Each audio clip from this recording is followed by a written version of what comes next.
Everybody, it's Jace with Marshall Made Collectibles, and it has been a while since I've posted a video here. I apologize for that, but I think life in general has changed a lot of things for a lot of people here. Let's go on with a review. I know it's been a minute, and I do apologize for that, but I wanted to do something that I have not seen a review on anywhere, and we just got this in from Pulp Culture and our friends at GECCO. And if you remember, I did a review on the GECCO Bloodborne statue that they did of the older hunter, and that thing was fabulous. This thing is no different. This is of the classic Ultraman, and it's done in a style similar to a video that came out when they were promoting what was going to end up being Shin Ultraman, which is still coming out here soon. And Ultraman has a very different look to him. Of course, he's going to be all CGI instead of a dude in a suit, but it looks fabulous. But he just comes in this plain black box that has some decals over it. Anyway, let's get on with the piece itself because there's not really much to talk about with the box. And first thing first, we have the base. Now, the base is a very thick, solid piece of resin. On the bottom, it has Ultraman and GECCO, pre-painted model kit, Moonlit or Moonlight Project. The base itself has some very beautiful paint apps. You got some gravel. If you look really close, there's even like a wrecked car there. There's another wrecked car over in that corner, like it's been stepped on. And then you have these big cutout areas where things will go. Extremely heavy for this piece. For our next piece, we have an actual building. You can see where the windows are all cracked. There's a bunch of damage. Looks like something got pushed into it here. You got the cutout piece that fits into the base. Again, these pieces are all resin. You got the back of the building where it looks like the concrete is cracked. Again, beautiful paint apps on all of this. Before I put this on, though, we're going to put Ultraman on, but I want to go through the buildings first.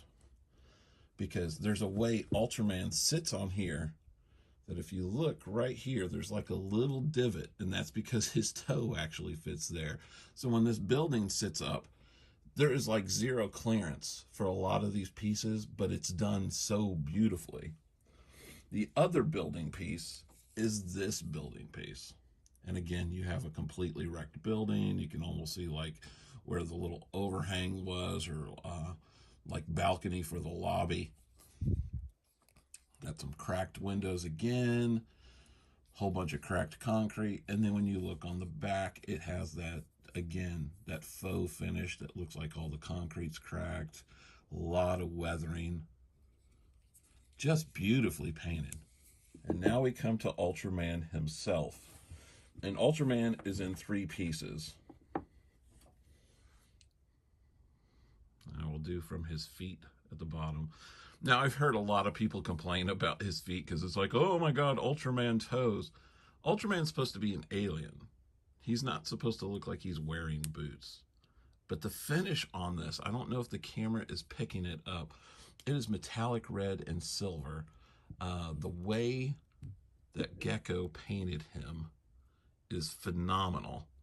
Because even on the red parts, like when I do this and the light is picking up, he almost has a silver sheen on the red. Let me get a close-up. Yeah, and that's the jewel in his chest, or his timer. Now, Shin Ultraman, if you've seen any of the stuff about him, he will not have that. They are going back to the original creator's vision of him. Now, I know you want to take a look at the head, so I'm going to move the camera up. That sculpt is amazing. And the paint apps, especially on the eyes, like the bubble of the eyes, the way they painted it, they almost look like they're glowing, but that's because they used like a yellow for the outer part of the eyes and white towards the end, and there's a nice gradient. But the paint lines are so tight on this. Beautifully done. No slop whatsoever, no bleed. And let's go ahead and put him on the base. Now, the cool thing about this piece that I wasn't expecting, besides me thinking it was going to be vinyl, not resin, is that the piece is magnetic. Like, he is literally on there. Those magnets are very tight and very strong.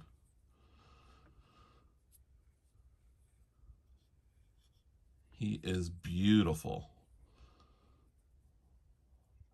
Now for the arms, here's his right arm, again, beautifully, beautifully painted. And again, surprisingly, everything is held together with magnets. So it goes right in there. You have a beautiful seam there that is completely hid with the muscle armature of the sculpt and the lines of the suit. So he just blends in perfectly. And then we have his left arm. Again, the texture on the skin. Those paint lines are extremely tight. And once again, magnetic and beautiful clearance where the top of the shoulder cuts into that line and it is completely hidden.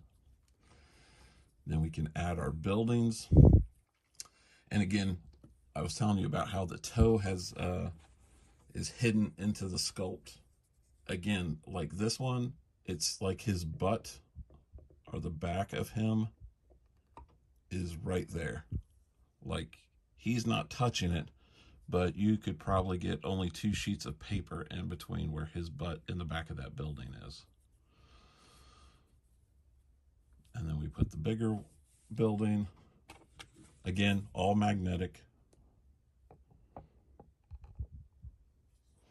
And like I said, you can see how his toe is actually in the bottom of that building. But I mean, like zero clearance, beautifully sculpted, well thought out piece. He is gorgeous. I'm gonna go ahead and let that turn. And let everybody just get a good visualization of the piece. And as it turns, I will go ahead and do some close-ups, and I'll have some close-up photography at the end here in HD as well. And again, if you're watching this, make sure your settings, if you're capable, go ahead and put it up to 4K. That way you can see this in all its glory. Like seriously, in hand, there's so much texture on him. It's hard to explain unless you have it in hand. There is texture all over his skin. So he does not come across like he's a dude in a suit. He comes across like this is him. And I love that because Ultraman is supposed to be an alien, and now there's this whole new book and character development that they've been doing for Marvel, which, by the way, if you're not reading, it's fantastic. You should read it. I'm absolutely in love with this because I'm a huge Ultraman fan. I have been since I was a kid. But so you can see that texture in the skin all through here. That's really the only place that you see a seam is on that silver there. But he's gorgeous. I'm so thrilled to have him in the collection. This, I went in thinking that I was getting a vinyl piece, and to get a resin painted piece in our hobby, it's really difficult to get surprised to a betterment or to a better outcome. And this one definitely was that, because usually we expect things to be a certain thing, and either the paint apps don't match up to the prototype or they're just not as good as like what we thought they were going to be. This was the complete opposite. This was, I expected it to be something, and it's 10 times more than what I thought it would be. Well, that pretty much wraps up our review on this 1/6 scale Ultraman statue from GECCO. It is absolutely stunning, from the sculpt to the paintwork, which is phenomenal, to the design of this piece. If you're a fan, this is sort of a must-have or grail type piece to have in your collection. He is beautiful. With that said, I want you to hang back because I will have some HD photos here at the end. Also, go ahead and hit that like and subscribe button. That way, as I put out new content, you guys will be the first to know. With that said, I would also like to thank all my long-term subscribers for hanging in there. I know it's been a while since I've had any content come out, and hopefully that will change here real soon. In the weeks to come, I've got some more products I want to review. Plus, I want to do some more of my retro reviews, which seems to be a fan favorite. Again, I want to thank you for watching. This is Jace with Marshall Made Collectibles. Take care, and definitely, all of you, stay safe.